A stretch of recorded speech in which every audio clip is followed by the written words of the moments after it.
let's pivot and talk to somebody who should really not be mentioned in the same breath with Reagan, and that's the cranky Joe Biden. Oh my gosh. Who's been on an intemperate rant this time about guns.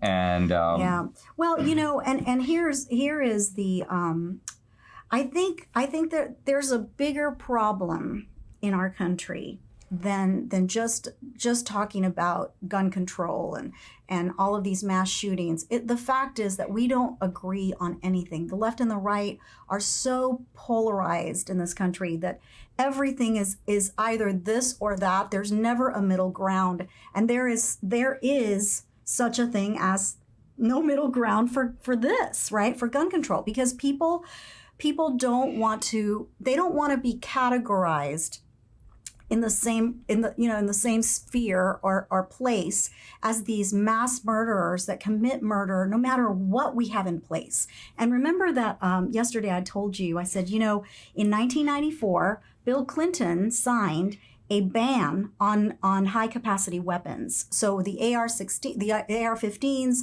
AKs, they were all banned in 1994. And this ban lasted for 10 years, from 1994 to 2004, when it expired.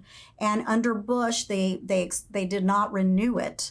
So, but I pointed out something very interesting, and that is mass killings did not stop with the weapons ban, because in 1995 we had the Oklahoma City bombing that killed 168 people. So that is, a lot of people, right? No guns, an explosion, right? Worse, right? So, and then in 2001, as we all know, 9/11 happened. And 2 airplanes flew into the World Trade Center and killed thousands of people. So let's think about that for a minute, because obviously those guys were not allowed to take guns on the plane. They knew that.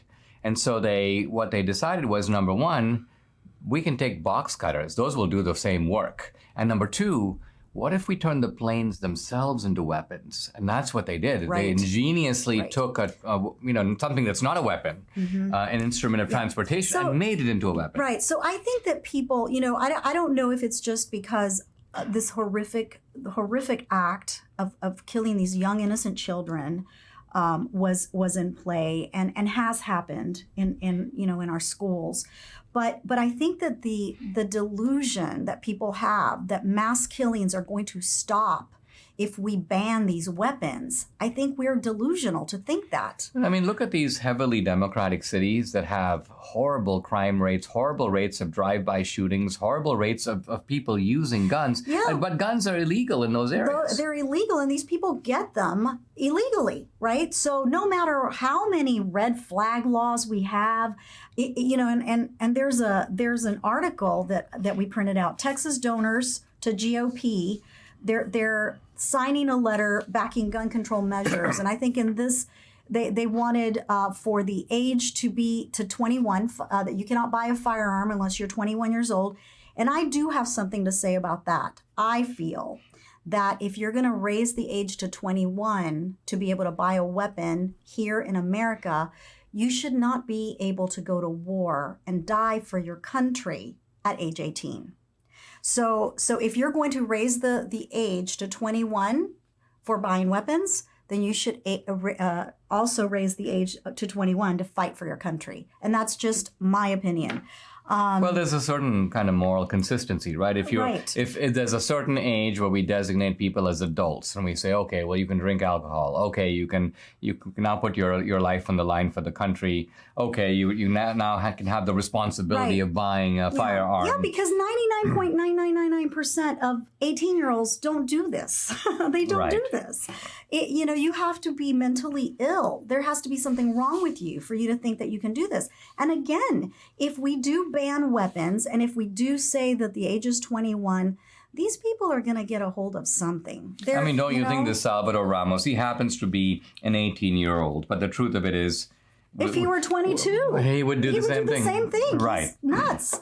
So, again. So raising the age doesn't solve the Ramos problem. The problem isn't his age. It's that he's Salvador Ramos. And again, red flag laws.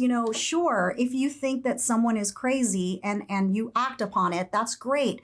But so many times people say, he could probably do something crazy. But the fact is, He hasn't done anything crazy, right? Now, the good news is I think the Supreme Court in this term is going to come out with a strong affirmation of the Second Amendment. This is a New York case, and they tried to, overreach, hoping that they could pull back on Second Amendment rights. And this has gone all the way up to the court. And from the court's questioning, it's pretty clear that they're going to give a major slam dunk. And so I think the left is going to go berserk because they're looking for more regulation of guns. And the Supreme Court, I think, is going to go the other way.